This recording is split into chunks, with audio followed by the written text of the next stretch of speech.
ഈശോമിശിഹായ്ക്ക് സ്തുതിയായിരിക്കട്ടെ. Lumen Cristo 101 ദിവസം കൊണ്ട് ബൈബിൾ പുതിയ നിയമം വായിച്ചു തീർക്കുന്ന വചന പദ്ധതിയിലേക്ക് ഏവർക്കും സ്വാഗതം. ഇന്ന് ദിവസം 52.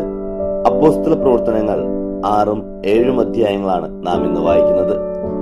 സഭയിലെ ശുശ്രൂഷകരുടെ തിരഞ്ഞെടുപ്പും ഒന്നാം രക്തസാക്ഷിയായ സ്തേഫാനോസിന്റെ ധീരമായ രക്തസാക്ഷിത്വവുമാണ് ഇന്നത്തെ വായന. പ്രവർത്തനങ്ങൾ അധ്യായം 6. 7 ഡീക്കന്മാർ.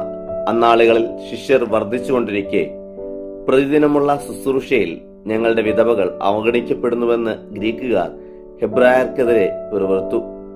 അതുകൊണ്ട് 12 പേർ ശിഷ്യരുടെ സംഘം വിളിച്ചുകൂട്ടി പറഞ്ഞു, ഞങ്ങൾ ദൈവവചനത്തിൽ ഉപേക്ഷ കാണിച്ച് മേശകളിൽ ശുശ്രൂഷിക്കുന്നത് നന്നല്ല. അതിനാൽ സഹോദരരെ, സുസമതരും ആത്മാവ് ജ്ഞാനവും കൊണ്ട് നിറഞ്ഞവരുമായ 7 പേരെ നിങ്ങളിൽ നിന്ന് തിരഞ്ഞെടുക്കുവിൻ. ഞങ്ങൾ അവരെ ഇക്കാര്യത്തിന് നിയമിക്കാം.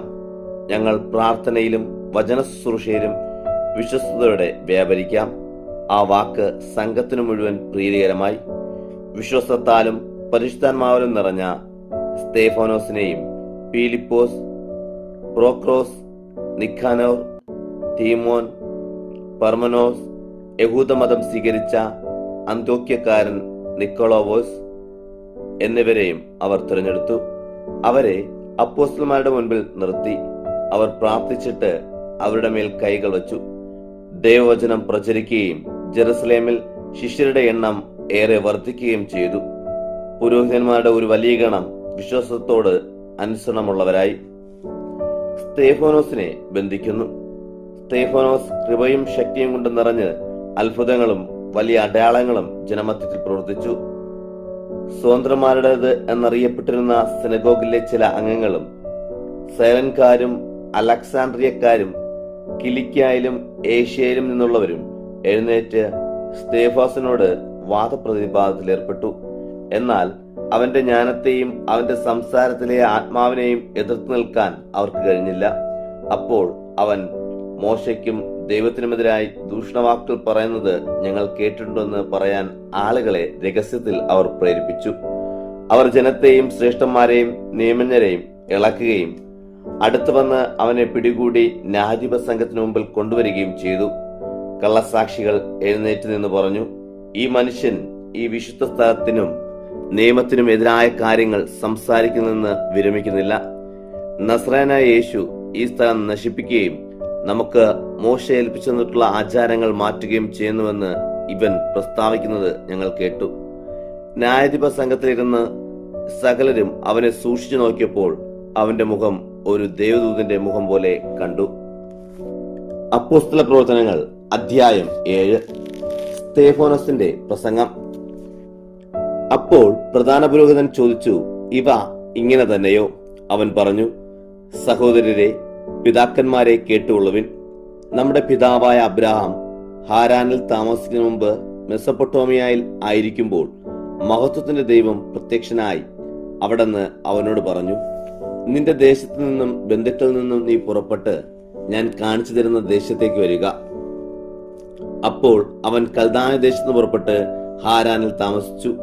അവിടെ നിന്ന് അവന്റെ പിതാവിന്റെ മരണശേഷം നിങ്ങളിപ്പോൾ താമസിക്കുന്ന ഈ ദേശത്തേക്ക് മാറിപ്പാർക്കാനിടയായി. എങ്കിലും അവിടുന്ന് അവൻ അവിടെ ഒരു അവകാശവും ഒരു ചുവട് സ്ഥലവും കൊടുത്തില്ല.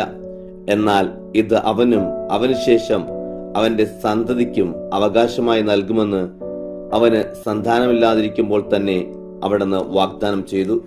അവന്റെ സന്താനങ്ങൾ പ്രവാസികളായിരിക്കുമെന്നും അവരെ അവർ 400 വർഷം അടിമകളാക്കുമെന്നും ഞെരുക്കുമെന്നും ദൈവം പറഞ്ഞു. ദൈവം വീണ്ടും പറഞ്ഞു, അവർ അടിമകളെപ്പോലെ സേവിക്കുന്ന ജനതയെ ഞാൻ വിധിക്കും. അതിനുശേഷം അവർ പുറപ്പെട്ട് ഈ സ്ഥലത്ത് വന്ന് എന്നെ ആരാധിക്കുകയും ചെയ്യും. പിന്നെ അവിടുന്ന് അവന് പരിച്ഛേദനത്തിന്റെ ഉടമ്പടി നൽകി. അങ്ങനെ അവൻ ഇസഹാക്കിനെ ജനിപ്പിച്ചു. 8-ാം ദിവസം അവനെ പരിച്ഛേദനം ചെയ്തു. ഇസഹാക്ക് യാക്കോബിനെയും യാക്കോബ് 12 ഗോത്രപിതാക്കന്മാരെയും ജനിപ്പിച്ചു. ഈ ഗോത്രപിതാക്കന്മാർ അസൂയ കൊണ്ട് ജോസഫിനെ ഈജിപ്തിന് വിറ്റു. എന്നാൽ ദൈവം അവനോടുകൂടെ ഉണ്ടായിരുന്നു. അവിടുന്ന് അവനെ അവന്റെ എല്ലാ കഷ്ടതകളിൽ നിന്നും വിടുവിച്ചു. ഈജിപ്തിലെ രാജാവായ ഫറവോയുടെ മുൻപിൽ അവന് പ്രീതിയും ജ്ഞാനവും നൽകി. രാജാവ് അവനെ ഈജിപ്തിന്റെയും തന്റെ ഭവനം മുഴുവന്റെയും മേൽ ഭരണാധികാരിയായി നിയമിച്ചു. അങ്ങനെയിരിക്കെ ഈജിപ്ത് മുഴുവനിലും കാനാനിലും ക്ഷാമവും വലിയ കഷ്ടതയും ഉണ്ടായി. നമ്മുടെ പിതാക്കന്മാർക്ക് ഭക്ഷ്യസാധനങ്ങൾ ഇല്ലാതെ വന്നു. ഈജിപ്തിൽ ധാന്യമുണ്ടെന്ന് കേട്ട് യാക്കോബ് നമ്മുടെ പിതാക്കന്മാരെ ആദ്യം അങ്ങോട്ട് അയച്ചു. അവർ രണ്ടാം പ്രാവശ്യം ചെന്നപ്പോൾ ജോസഫ് തന്റെ സഹോദരന്മാർക്ക് തന്നെ തന്നെ വെളിപ്പെടുത്തി. ജോസഫിന്റെ വംശം ഫറവോയ്ക്ക് വ്യക്തമാവുകയും ചെയ്തു. ജോസഫ് ആളയച്ച് തന്റെ പിതാവായ യാക്കോബിനെയും അവന്റെ എല്ലാ ബന്ധുക്കളെയും വിളിച്ചു വരുത്തി. അവർ 75 പേരുണ്ടായിരുന്നു. യാക്കോബ് ഈജിപ്തിലേക്ക് പോയി. അവിടെ വെച്ച് അവൻ മരിച്ചു. നമ്മുടെ പിതാക്കന്മാരും അവരെ ശെക്കെമിലേക്ക് കൊണ്ടുവന്ന് കല്ലറയിൽ സംസ്കരിച്ചു. ഈ കല്ലറ അബ്രഹാം ശെക്കെമിലെ ഏമോറിന്റെ പുത്രന്മാരിൽ നിന്ന് വെള്ളി നാണയങ്ങൾ കൊടുത്ത് വാങ്ങിയതാണ്. ദൈവം അബ്രഹാത്തോട് ചെയ്ത വാഗ്ദാനത്തിന്റെ കാലം സമീപസ്ഥമായപ്പോൾ ജനം ഈജിപ്തിൽ പെരുകി. പിന്നീട് ജോസഫിനെ അറിയാത്ത മറ്റൊരു രാജാവ് ഈജിപ്തിൽ ഭരണമേറ്റു. അവൻ നമ്മുടെ വംശത്തോട് ഉപായപൂർവം പെരുമാറി നമ്മുടെ പിതാക്കന്മാരെ ഞെരുക്കി. ശിശുക്കൾ ജീവനോടെ ഇരിക്കരുത് എന്ന് വെച്ച് അവരെ പുറത്തെറിഞ്ഞു കളയുന്നതിന് നിർബന്ധിച്ചു. ഈ കാലത്താണ് മോശ ജനിച്ചത്. അവൻ ദൈവത്തിന് പ്രിയങ്കരനായിരുന്നു. 3 മാസത്തോളം പിതൃഭവനത്തിൽ അവൻ വളർന്നു. തുടർന്ന് പുറത്തെറിയപ്പെട്ട അവനെ ഫറവോയുടെ പുത്രിയെടുത്ത് സ്വന്തം മകനായി വളർത്തി. ഈജിപ്തുകാരുടെ സകല ജ്ഞാനത്തിലും മോശ പരിശീലിക്കപ്പെട്ടു. അവൻ വാക്കുകളിലും പ്രവൃത്തികളിലും ശക്തനായിരുന്നു. അവന് 40 വയസ്സായപ്പോൾ തന്റെ സഹോദരരായ ഇസ്രായേൽ മക്കളെ സന്ദർശിക്കണമെന്ന ആഗ്രഹം അവന്റെ ഹൃദയത്തിൽ ഉദിച്ചു. അവരിൽ ഒരാൾ ഉപദ്രവിക്കപ്പെടുന്നത് കണ്ട് അവൻ രക്ഷിക്കാനെത്തി. ഈജിപ്തുകാരനെ അടിച്ചുകൊന്ന് മർദ്ദിതന് നീതി നടത്തി കൊടുക്കുകയും ചെയ്തു. ദൈവം അവർക്ക് തന്റെ കരങ്ങൾ വഴി രക്ഷ നൽകുമെന്ന് സഹോദരൻ മനസ്സിലാക്കുമെന്ന് അവൻ വിചാരിച്ചത്. എന്നാൽ അവർ മനസ്സിലാക്കിയില്ല. അടുത്ത ദിവസം അവർ ശണ്ട കൂടിക്കൊണ്ടിരിക്കെ അവൻ ചെന്ന് അവരെ സമാധാനത്തിൽ ഒന്നിപ്പിക്കാൻ ശ്രമിച്ചുകൊണ്ട് പറഞ്ഞു, മനുഷ്യരെ, നിങ്ങൾ സഹോദരന്മാരാണ്, എന്തിന് പരസ്പരം ദ്രോഹിക്കുന്നു? അപ്പോൾ അയൽക്കാരനെ ഉപദ്രവിച്ചുകൊണ്ടിരുന്നവൻ അവനെ തട്ടിമാറ്റിക്കൊണ്ട് പറഞ്ഞു, ഞങ്ങളുടെ മേൽ അധികാരിയും വിധിയാളനുമായി നിന്നെ ആര് നിയമിച്ചു? ഇന്നലെ ഈജിപ്തുകാരനെ കൊന്ന പോലെ എന്നെയും കൊല്ലാനാണോ നീ ഇച്ഛിക്കുന്നത്? ഈ വാക്കു നിമിത്തം മോശ ഓടിപ്പോയി മിദ്യാൻ ദേശത്ത് പരദേശിയെ പാർത്തു. അവിടെ അവൻ 2 പുത്രന്മാർക്ക് ജന്മം നൽകി. 40 വർഷം തികഞ്ഞപ്പോൾ സീനായ് മലയുടെ മരുപ്രദേശത്ത് മുൾപ്പടർപ്പിനുള്ളിൽ അഗ്നിജ്വാലകളുടെ മധ്യേ ഒരു ദൂതൻ അവര് പ്രത്യക്ഷനായി. മോശ ആ ദർശനത്തിൽ അത്ഭുതപ്പെട്ടു സൂക്ഷിച്ചു നോക്കാൻ അവൻ അടുത്തു ചെന്നപ്പോൾ കർത്താവിന്റെ സ്വരമുണ്ടായി, നിന്റെ പിതാക്കന്മാരുടെ ദൈവമാണ് ഞാൻ, അബ്രഹാത്തിന്റെയും ഇസഹാക്കിന്റെയും യാക്കോബിന്റെയും ദൈവം. പേടിച്ചു പറച്ച മോശ നോക്കാൻ ധൈര്യപ്പെട്ടില്ല. കർത്താവ് അവനോട് പറഞ്ഞു, നിന്റെ പാദങ്ങളിൽ നിന്ന് ചെരുപ്പ് അഴിക്കുക, എന്തെന്നാൽ നീ നിൽക്കുന്ന സ്ഥലം പരിശുദ്ധമാണ്. ഈജിപ്തിലെ എന്റെ ജനത്തിന്റെ ദുരിതം ഞാൻ ശരിക്കും കണ്ടു. അവരുടെ ദീനരോധനം ഞാൻ കേട്ടു. അവരെ മോചിപ്പിക്കാൻ ഞാൻ ഇറങ്ങി വന്നിരിക്കുന്നു. വരൂ, നിന്നെ ഞാൻ ഈജിപ്തിലേക്ക് അയക്കും. ഞങ്ങളുടെ മേൽ അധികാരിയും വിധിയാളനുമായി നിന്നെ ആര് നിയമിച്ചു എന്ന് പറഞ്ഞ് അവർ നിരാകരിച്ച മോശയെ തന്നെ മുൾപ്പടർപ്പിൽ പ്രത്യക്ഷനായ ദൂതൻ വഴി ദൈവം അവരുടെ അധികാരിയും വിമോചകനുമാക്കി അയച്ചു. ഈജിപ്തിലും ചെങ്കടലിലും 40 വർഷം മരുഭൂമിയിലും അത്ഭുതങ്ങളും അടയാളങ്ങളും പ്രവർത്തിച്ചുകൊണ്ട് അവൻ അവരെ നിയമിച്ചു. ദൈവം നിങ്ങളുടെ സഹോദരനിൽ നിന്ന് എന്നെപ്പോലെ ഒരു പ്രവാചകനെ നിങ്ങൾക്കായി ഉയർത്തും എന്ന് ഇസ്രായേൽ മക്കളോട് പ്രഖ്യാപിച്ചത് ഈ മോശയാണ്.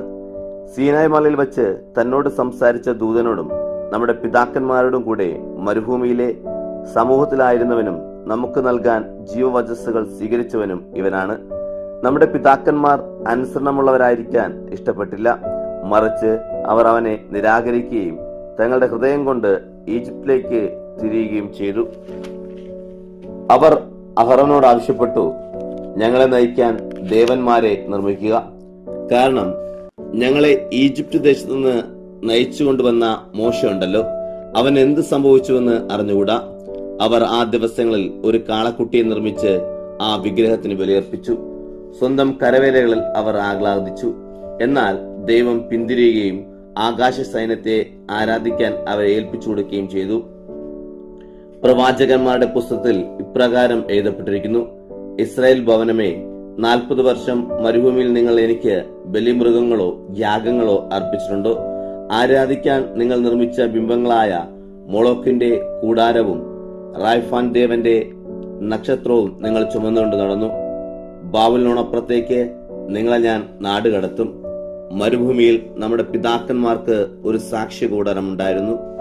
മോശ കണ്ട മാതൃകയിൽ അത് നിർമ്മിക്കണമെന്ന് അവനോട് സംസാരിച്ചവൻ കൽപ്പിച്ചതനുസരിച്ചുള്ള ഒരു കൂടാരം.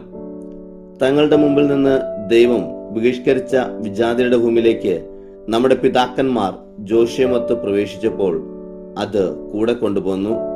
ദാവീദിന്റെ കാലം വരെ അത് അവിടെ ഉണ്ടായിരുന്നു. അവൻ ദൈവസന്നിധിയിൽ കൃപ കണ്ടെത്തി. യാക്കോബിന്റെ ദൈവത്തിന് ഒരു ആലയം കണ്ടെത്താൻ അവർ അപേക്ഷിച്ചു. എങ്കിലും സോളമനാണ് അവിടത്തേക്ക് ആലയം പണിയിച്ചത്. എന്നാൽ കരങ്ങളാൽ നിർമ്മിതമായവയിൽ അത്യുന്നതൻ വസിക്കുന്നില്ല. പ്രവാചകൻ ഇപ്രകാരം പറയുന്നു: സ്വർഗം എന്റെ സിംഹാസനം, ഭൂമി എന്റെ പാദപീഠവും. കർത്താവ് അരുളിച്ചെയ്യുന്നു: ഏതുതരം ഭവനം നിങ്ങൾ എനിക്ക് വേണ്ടി നിർമ്മിക്കും? ഏതാണ് എന്റെ വിശ്രമസ്ഥലം? ഇവയെല്ലാം എന്റെ കരമല്ലേ ഉണ്ടാക്കിയത്? മർക്കടമുഷ്ടികളെ, ഹൃദയത്തിലും കാതുകളിലും അപരിചിതരെ, നിങ്ങളുടെ പിതാക്കന്മാരെ പോലെ തന്നെ നിങ്ങളും എല്ലായ്പ്പോഴും പരിശുദ്ധാത്മാവിനോട് ചേർത്ത് നിൽക്കുന്നു. ഏത് പ്രവാചകനുണ്ട് നിങ്ങളുടെ പിതാക്കന്മാർ പീഡിപ്പിക്കാത്തതായി? നീതിമാന്റെ ആഗമനം മുൻകൂട്ടി അറിയിച്ചവരെ അവർ കൊന്നു. ഇപ്പോൾ നിങ്ങൾ അവന്റെ ഒറ്റുകാരും കൊലയാളികളും ആയിത്തീർന്നു. ദൂതന്മാരുടെ നിർദ്ദേശങ്ങൾ വഴി നിങ്ങൾ നിയമം സ്വീകരിച്ചു, എന്നാൽ നിങ്ങൾ അത് പാലിച്ചില്ല. സ്തേഫാനോസിനെ വധിക്കുന്നു. ഇവ കേട്ടപ്പോൾ അവരുടെ ഹൃദയങ്ങളിൽ കോപം ജ്വലിച്ചു. അവർ അവന്റെ നേരെ പല്ല് കടിച്ചു. എന്നാൽ അവൻ പരിശുദ്ധാത്മാവിനാൽ നിറഞ്ഞ് സ്വർഗത്തിലേക്ക് നോക്കി ദൈവത്തിന്റെ മഹത്വവും ദൈവത്തിന്റെ വലത്തുഭാഗത്ത് നിൽക്കുന്ന യേശുവിനെയും കണ്ടു. അവൻ പറഞ്ഞു: ഇതാ സ്വർഗം തുറന്നിരിക്കുന്നതും മനുഷ്യപുത്രൻ ദൈവത്തിന്റെ വലതുഭാഗത്ത് നിൽക്കുന്നതും ഞാൻ ദർശിക്കുന്നു. അവർ ഉച്ചത്തിൽ നിലവിളിച്ചുകൊണ്ട് ചെവിപൊത്തുകയും അവന്റെ നേരെ ഒന്നാകെ പാഞ്ഞെടുക്കുകയും ചെയ്തു. അവർ അവനെ നഗരത്തിന് പുറത്താക്കി കല്ലെറിഞ്ഞു. സാക്ഷികൾ തങ്ങളുടെ വസ്ത്രങ്ങൾ സാവൂൾ എന്ന ഒരു യുവാവിന്റെ കാൽക്കൽ അയച്ചു വെച്ചു.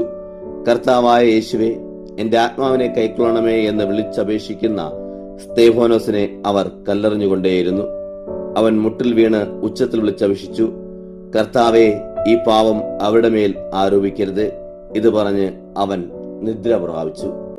ഇന്നത്തെ വായന ഇവിടെ അവസാനിക്കുമ്പോൾ ക്ഷമയോടെ പീഡനങ്ങളെ നേരിടാനും ശത്രുക്കൾക്കായി പ്രാർത്ഥിക്കാനും സ്തേഫാനോസ് നമ്മെ പഠിപ്പിക്കുന്നു. മരണം വരെ ക്രിസ്തുവിനോട് വിശ്വസ്തത പുലർത്താൻ നമുക്ക് പ്രാർത്ഥിക്കാം. ദൈവത്തിന് മഹത്വം.